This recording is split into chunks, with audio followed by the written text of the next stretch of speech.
स्वागत है आपका। मैं हूं आपके साथ अनुज श्रीवास्तव। बुलेटिन की शुरुआत करते हैं। राज्यपाल भगत सिंह कोश्यारी हिंगोली जिले के दौरे पर रहे और इस दौरान उन्होंने हिंगोली जिले के सिंचाई क्षेत्र अनुशेष पूरा करने के लिए अधिकारियों से चर्चा की। उन्होंने कहा कि जल्द से जल्द जिले का क्षेत्र बढ़ाने के लिए सभी प्रयास किए जाएंगे। इस दौरान उन्होंने नरसी नामदेव पहुंचकर नामदेव महाराज जी के दर्शन भी किए।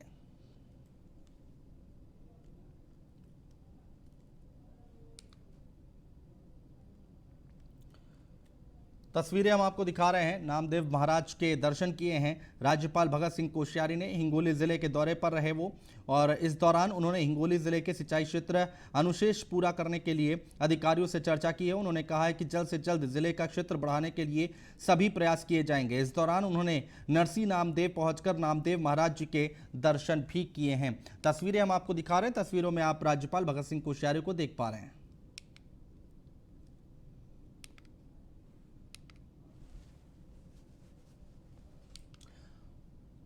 महाराष्ट्र में कोरोना संक्रमण की संख्या में कमी आई है और इसी बीच महाराष्ट्र शिक्षा बोर्ड के 10वीं और 12वीं की परीक्षाओं के नतीजे आए हैं, जिसके बाद अब छात्र और उनके अभिभावकों के मन में आगे की शिक्षा को लेकर उठ रहे सवालों के जवाब दिए हैं। महाराष्ट्र के उच्च एवं तंत्र शिक्षा मंत्री उदय सामंत ने हमारे संवाददाता संतोष मोरे से खास बातचीत की है। उच्च व तंत्र शिक्षण मंत्री उदय सामंत सर अपने साथ में हैं। सर, 12वीं का निकाल लग चुका है, किस प्रकार की राज्य सरकार तैयारी कर रही है आने वाले दिनों में? कल ही सब अकृषि विद्यापीठ के जो वाइस चांसलर हैं उनके साथ बातचीत हो गई है, उनके साथ मीटिंग हो गई है। 12वीं का रिजल्ट होने के बाद नॉन प्रोफेशनल कोर्सेज जो है उनको सीईटी की आवश्यकता नहीं है, ये फाइनल हमने कर दिया है। और जो प्रोफेशनल कोर्सेज है उनकी सीईटी की जो एग्ज़ाम है वो हम कब लेने वाले हैं, टेंटेटिव उनकी डेट्स क्या है वो भी कल मैंने डिक्लेयर कर दी है। मेरे ख्याल से जो एक स्टूडेंट लोगों के मन में एक शंका थी कि नॉन प्रोफेशनल कोर्सेज को सीईटी होगी या नहीं होगी, तो वो जो एक शंका है वो हमने क्लियर कर दी है। कुछ भी करके नॉन प्रोफेशनल कोर्सेज को सीईटी नहीं होगी। किस प्रकार का रूल लगाया जाने वाला है? अगर एग्जाम नहीं होंगी तो बड़े पैमाने में विद्यार्थी पास हो चुके हैं, तो किस प्रकार से राज्य सरकार उनकी सीटों की व्यवस्था करने वाली है?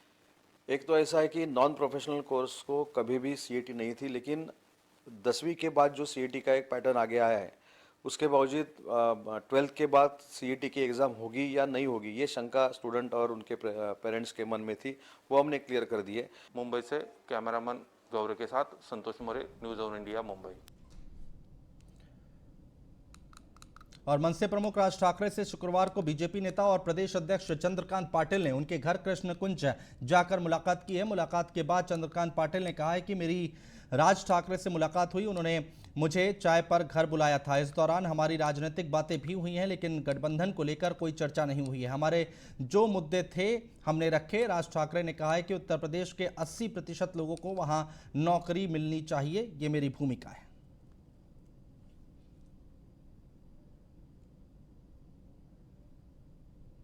मैंने महाराष्ट्र नवनिर्माण सेना के संस्थापक राज साहब को मिलना यह बहुत एक्सीडेंटली तय हुआ। वो भी हमेशा नासिक में जाते हैं, मैं भी नासिक में जाता हूँ, लेकिन इस बार हम दोनों एक साथ नासिक में रहे, 2 दिन मिले भी नहीं। अचानक एक दिन मैं सुबह जब निकला तो वो उनका गाड़ियों का ताफा लग रहा था, तो मैंने पूछा कौन जा रहा है, तो राज साहब जा रहे हैं। तो मैंने कहा कि ये ठीक नहीं है कि 2 दिन मिले नहीं और अभी गाड़ियाँ लगी तो भी नहीं मिलेंगे। तो मैं जाकर गाड़ी के पास नमस्कार किया, वो उतरे, थोड़े 10 मिनट बात हुई। तो 2 हिंदू व्यक्ति, 2 महाराष्ट्रीय व्यक्ति जब कहते अरे भाई मुंबई आओ कभी चाय पीने के लिए, तो मैंने कहा कि मैं आऊँगा। तो थोड़ी ये भी चर्चा हुई कि भाई बार बार आप प्रेस के सामने कहते हैं कि राज्य ने अपनी परप्रांतियों की भूमिका बदलनी चाहिए तो ही आगे जा सकते हैं। तो मैं एक आपको क्लिप भेजता हूँ जो उत्तर भारतीयों के सामने किया है, तो मेरा भाषण है वो उत्तर प्रदेश बिहार में बहुत पॉपुलर हुआ था। मैंने कहा भेजो, उन्होंने भेजा। तो कभी आओ चाय पीने के लिए वो और नज़दीक आया, क्योंकि मैंने क्लिप सुनने के बाद कुछ प्रश्न मेरे मन में निर्माण हुए। तो आज वो मुलाकात हुई। उस मुलाकात में उनकी भूमिका समझना था। महाराष्ट्र नवनिर्माण सेना और बीजेपी युति का कोई ही प्रस्ताव नहीं।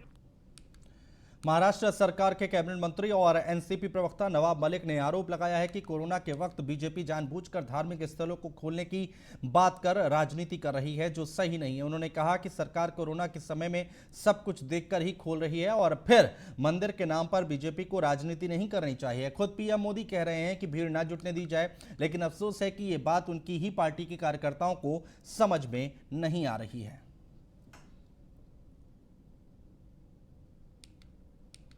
जब मोदी जी स्वयं कहते हैं कि कोविड से बचाव के लिए लोगों को समझाइए और दूसरी तरफ उन्हीं की बात उनके पार्टी के नेता नहीं सुनते, ये बहुत ही आश्चर्य की बात है। केंद्र सरकार ने जो निर्देश दिए हैं कि त्योहारों में भीड़ इकट्ठा न हो, निश्चित रूप से ये गंभीर विषय है। महाराष्ट्र की सरकार ने किसी भी त्योहार पे किसी भी तरह की भीड़ जुटाने की अनुमति नहीं दी, चाहे वो बाबा साहेब अम्बेडकर की जयंती हो, चाहे ईद हो, बकरीद हो, जन्माष्टमी हो, गणेश चतुर्थी हो। पूरी तरह से हम लोग जब से कोविड। मुंबई से बीजेपी विधायक और प्रवक्ता अतुल्ला भातखलकर ने ठाकरे सरकार से मांग की है कि मुंबई करों को भी कोकड़ के बाढ़ पीड़ितों की तरह सहायता राशि दी जाए। उन्होंने कहा कि मुंबई में भी रात भर लोगों के घरों में पानी जमा हुआ था, यहां भी लोगों और व्यापारियों को दिक्कत हुई थी, इसलिए 10 से 15 हजार की मदद उन्हें भी मिलनी चाहिए। अगर सरकार उनकी मांग पर ध्यान नहीं देती है तब अगले सप्ताह से विरोध प्रदर्शन किया जाएगा।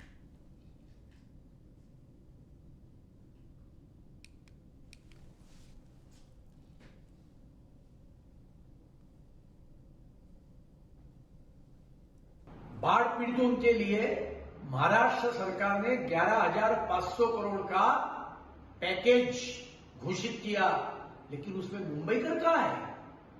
मुंबई में भी बाढ़ आई, रात भर पानी भरा, तोपते बादल के कारण मुंबई में परेशानी हुई, मुंबई का आम आदमी का नुकसान हुआ, चार वाले का नुकसान हुआ, व्यापारियों का नुकसान हुआ, लेकिन ये पैकेज में मुंबई नहीं है। इसके लिए ये शिवसेना के महाविकास आघाड़ी सरकार का हम कड़ा निषेध।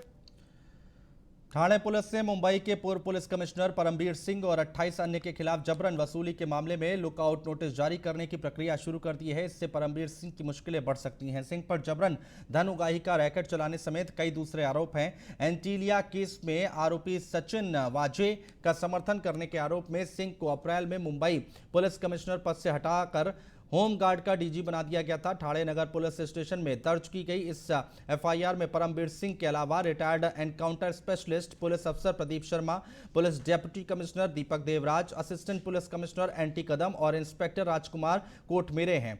इनके अलावा 2 जूनियर अधिकारियों के नाम भी इसमें शामिल हैं। ये कार्रवाई के तन्ना नाम के बिल्डर की शिकायत पर की गई है।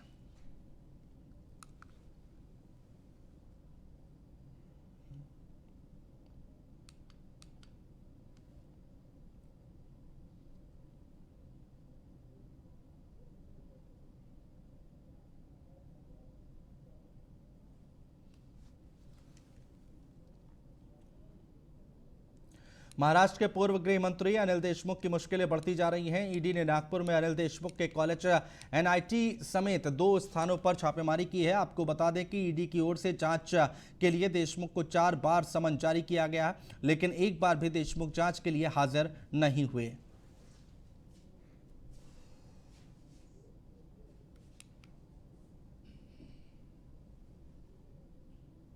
मंत्री अनिल देशमुख के ऊपर एक बड़े मामले को देखते हुए आज नागपुर में 3 जगह पर छापेमारी की गई है, जहां पर ये पूरा मामला मनी लॉन्ड्रिंग से देखा गया है।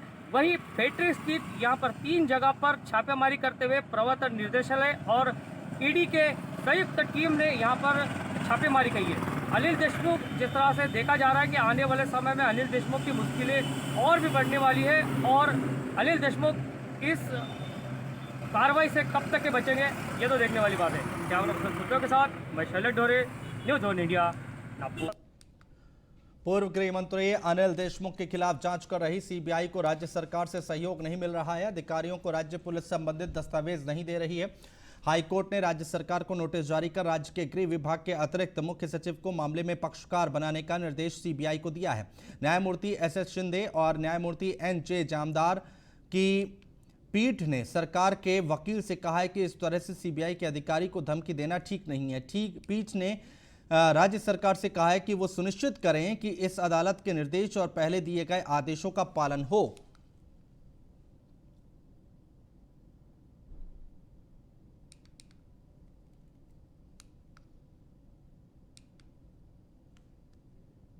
मुंबई की एक विशेष अदालत ने बर्खास्त पुलिस अधिकारी सचिन वाजे की अर्जी खारिज कर दी है, जो उससे निर्धारित अवधि में आरोप पत्र दाखिल नहीं होने के आधार पर खुद के जमानत का हकदार होने के तौर पर दायर की थी। अदालत ने एनआईए को आरोप पत्र दाखिल करने के लिए और 1 महीने का समय दिया है। अदालत ने 9 जून को एनआईए को आरोप पत्र दाखिल करने के लिए 2 महीने का समय दिया था। केंद्रीय एजेंसी ने बाद में एक और विस्तार का अनुरोध करते हुए कहा है कि जांच अभी भी चल रही है। वाजे ने इस आधार पर जमानत का अनुरोध किया था कि जांच एजेंसी निर्धारित समय के भीतर आरोप पत्र दाखिल करने में विफल रही, इसीलिए वो रिहा होने का हकदार है।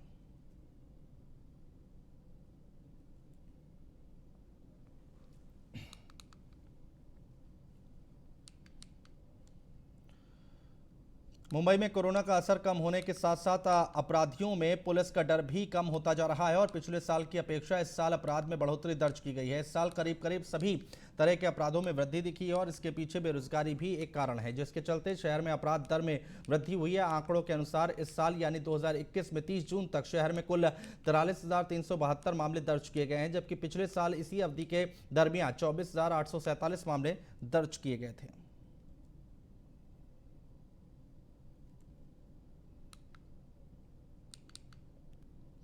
तो इस साल जून के अंत तक मुंबई में 93 हत्याएं हुई हैं। स्ट्रीट क्राइम में बढ़ोतरी दर्ज की गई है, वो हम आपको बता रहे हैं ग्राफिक्स के जरिए। पिछले साल जून तक हुई थी 72 हत्याएं, तो स्ट्रीट क्राइम में बढ़ोतरी हुई है। जून 2021 तक हत्या करने के प्रयास के 204 मामले सामने आए हैं। इसके साथ ही साथ 2020 में 30 जून तक हत्या करने के प्रयास के मामले 157 आए हैं और इसके साथ ही चेन स्नैचिंग, डकैती के साथ साथ सेंधमारी के भी मामले बढ़ गए हैं और इस साल चेन स्नैचिंग के 63 मामले अब तक दर्ज हो चुके हैं। तो ये आंकड़ा हमारे सामने आया है। 2020 में यह आंकड़ा 56 था, जो कि बढ़ता हुआ दिखाई दे रहा है 2021 में। और डकैती करने की कोशिश के 345 और डकैती के 9 मामले अब तक दर्ज हो चुके हैं। इसके साथ पिछले साल शहर भर में 268 डकैती करने की कोशिश और 5 डकैती की घटनाएं सामने आई हैं। तो साल 2021 में 43,372 मामले दर्ज हुए हैं, 36,000 मामले सुलझाए गए हैं, तकरीबन 37,000 मामले सुलझाए गए हैं और डिटेक्शन रेट जो है वो 85% है।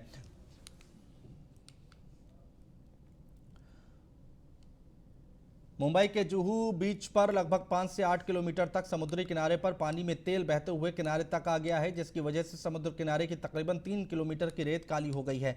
ये तेल समुद्र में कैसे आया, ये अब तक क्लियर नहीं है। पानी में इतनी मात्रा में तेल जल जंतुओं और मछलियों के लिए नुकसानदायक हो सकता है। इसको लेकर न्यूज़ 1 इंडिया ने एनवायरमेंट स्पेशलिस्ट सुनील कनौजिया से खास बातचीत की है। न्यूज़ 1 इंडिया टीम के साथ मौजूद है एनवायरमेंटलिस्ट सुनील कनौजिया, जो हमें जानकारी देंगे कि ये ऑयल स्पिलिंग की मेन रीजंस क्या हो सकते हैं। सो सर, आपके हिसाब से ये जो ऑयल स्पिलिंग हुआ है उसके मेन रीजंस क्या हो सकते हैं? देखिए, एक तो पहला ऑयल स्पिलिंग जो है ये लोगों के दिमाग में एक बहुत बड़ी धारणा बन गई है कि कहीं कोई बोट पलटी हो गई है या कुछ हो गया है और वहाँ से ये पूरा ऑयल आ रहा है। तो मैं बता दूं, ये बहुत कम रीज़न इसको नापा जाए कि इस तरह का कोई इंसिडेंट हुआ है। जो ऑयल स्पिल हुआ था वो तकरीबन जून के लगभग में, जुलाई के मिड में ये हुआ था और उसके बाद कोई शिप यहाँ पे ब्रिक नहीं हुई है, तो उसका ऑयल स्पिल होने का कोई ये अभी कारण नहीं है। ये मैं 30 साल से इस बीच पर डेली वॉक करता हूँ, डेली आता हूँ। यहाँ के मैंने कई सारे मरीन लाइफ को भी मैंने रेस्क्यू किया है, बचाया है। तो इस बीच पर मैं ये हमेशा देखता हूँ कि ये जुलाई के महीने से, मतलब जैसे ही बरसात शुरू होता है और ये सितंबर तक, ये फिनोमेना तकरीबन 5 से 6 बार ये होता है इस बीच पर। तो क्या आपके हिसाब से आप ये कह रहे हैं कि ये नेचुरल रीज़न है जिस ऑयल स्पिलिंग का? देखिए, अभी तक इसका कोई ठोस सबूत किसी के पास है नहीं कि ये नेचुरल रीज़न है या किसी नौका पलटी होने से या कोई बड़ी बोट जो है वो पलटी हो गई है या ऑयल टैंकर पलटी हो गई है और उसके रिसाव से यहाँ पे ये ऑयल आ रहा है। लेकिन मैं ऐसी लोगों की जानकारी है, मतलब जिन लोगों ने ओवर द ईयर देखा है, ऐसे कभी ऐसी भी इंसिडेंट और ऐसा भी टाइम ये ऑयल यहाँ पर है कि पूरे दुनिया में कहीं ऐसा कोई खबर नहीं आया कि नौका पलटी हो गई है और उसके वजह से ये ऑयल आया हो। ये अभी भी ये ढूंढने की विषय है कि ये ऑयल आता कहाँ से। कैमरामैन गौरव नाइक के साथ फरियाल सैयद, मुंबई, न्यूज़ 1 इंडिया। मुंबई का जुहू बीच इस साल की शुरुआत से ही सुर्खियों में बना हुआ है, चाहे वो तोकते तूफान हो या बारिश का डूबना हो। इस बार जो जुहू बीच चर्चा में आया है तो वो रीज़न इसके पीछे का है ऑयल स्पिलिंग का। जी हाँ, आप देख सकते हैं कि हम मौजूद हैं मुंबई के जुहू बीच पर, जहां कल यहाँ के लोग जो यहाँ पर सुबह में जॉगिंग करने आते हैं, उन लोगों ने यहाँ पर लगभग इस जुहू बीच के 3 किलोमीटर के बाहर तक ऑयल स्पिलिंग की समस्या देखी थी और उन्होंने इस बारे में शिकायत इधर के अधिकारियों और बीएमसी लोगों को की थी, जिसके बाद यहाँ पर काम शुरू किया गया। ऑयल स्पिलिंग को लेकर समस्या को नोंद किया गया और उसके ऊपर इसके बारे में काम बीएमसी ने इसके ऊपर शुरू कर दिया। आप देख सकते हैं कि अभी भी नीचे आप देख सकते हैं कि अभी भी यहाँ पर ऑयल स्पिलिंग के पदार्थ मौजूद है। ये जो काला काला आप देख रहे हैं ब्लैक कलर का, ये सब ऑयल स्पिलिंग की ही निशानियां है जो अभी साफ सफाई यहाँ पर बीएमसी के कर्मचारियों द्वारा की जा रही है। जो ट्रैक्टर के लाइन आपको दिख रहे होंगे आगे कैमरा में, ये जितने जो ट्रैक्टर के लाइन दिख रहे हैं, यहाँ तक पूरी ये पदार्थ जो ये काले पदार्थ जो आपने देखे ये आगे तक यहाँ तक फैले हुए थे। लेकिन आप वहाँ पर देख सकते हैं, मेरे लेफ्ट की तरफ मैं बताना चाहूँगी कि वहाँ पर काम चल रहा है अभी भी। ये जो रेत है इसे पलटा जा रहा है ताकि जो ऑयल ऊपर आया था ये पूरा वापस से इसे ज़मीन के अंदर डाला जा रहा है। आप देख सकते हैं कि वहाँ पर अभी भी बीएमसी के कर्मचारी और ट्रैक्टर्स मौजूद है जो इस काम को हल कर रहे हैं। जो मिट्टी है, जो रेत है, इसे पलट कर जो ऑयल ऊपर आया है उसको वापस नीचे ज़मीन में डाल रहे हैं, क्योंकि ये ऑयल की जो समस्या है ये सिर्फ यहाँ के आम लोगों को ही नहीं बल्कि जो जल जंतु जो है, जो मच्छियाँ है, वो उनके लिए भी एक खतरे का निशान है। और अभी तक बीएमसी की तरफ से कोई रीज़न स्पष्ट नहीं हो पाया है कि ये ऑयल स्पिलिंग किस वजह से हुई है।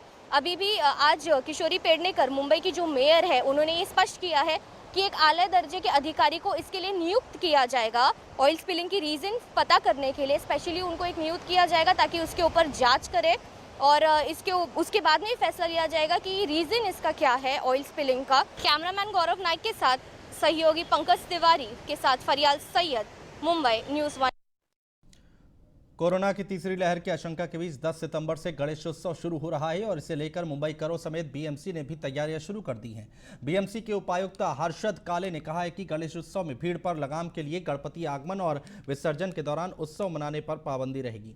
घर में विराजी गणपति मूर्तियों का विसर्जन बीएमसी द्वारा किया जाएगा। सोसाइटी के गेट पर बीएमसी के वाहन जाएंगे और वही मूर्ति स्वीकार की जाएगी।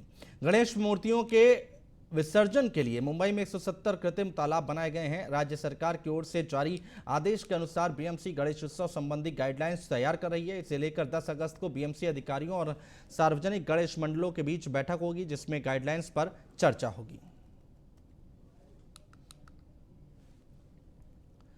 चलिए बढ़ते आगे। महाराष्ट्र में कोरोना वायरस संक्रमण के 6,695 नए मामले सामने आने के बाद राज्य में संक्रमित लोगों की संख्या बढ़कर 63,36,220 तक पहुंच गई है।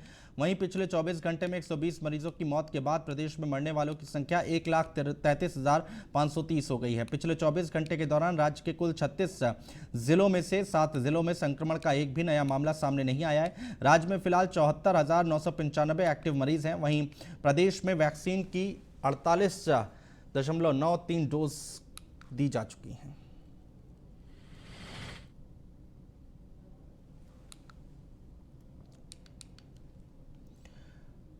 मुंबई से ऋषिकेश घूमने आए 5 दोस्तों में से 3 गंगा में नहाने के दौरान बह गए। प्रशासन तीनों को ढूंढने के लिए सर्च ऑपरेशन चला रहा है। जानकारी के मुताबिक 5 में से 2 दोस्त किनारे पर ही नहा रहे थे, वहीं 3 लोग आगे चले गए थे। एक लड़की का पैर फिसल गया, इसके बाद बाकी 2 उसे बचाने के चक्कर में बह गए, जिसके बाद 2 दोस्तों ने होटल वालों को इसकी जानकारी दी और घर वालों को कॉल करके घटना के बारे में बताया। घर वाले ने पुलिस को सूचना दी और कल शाम 5 बजे से रेस्क्यू ऑपरेशन चलाया जा रहा है। आपको बता दें कि 5 में से 3 लोग मेडिकल की पढ़ाई कर रहे थे। परिवार का कहना है कि बच्चे डॉक्टर की पढ़ाई करने के लिए अमेरिका जाने वाले थे, जिससे पहले वो भगवान के दर्शन के लिए गए थे।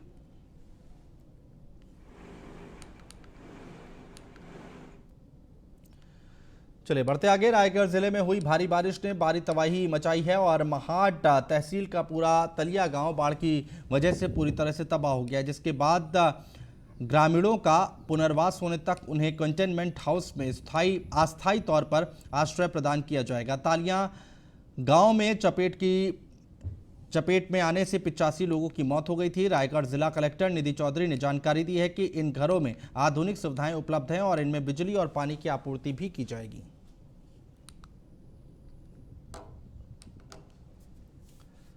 और फिलहाल हमारे इस बुलेटिन में इतना ही। नमस्कार।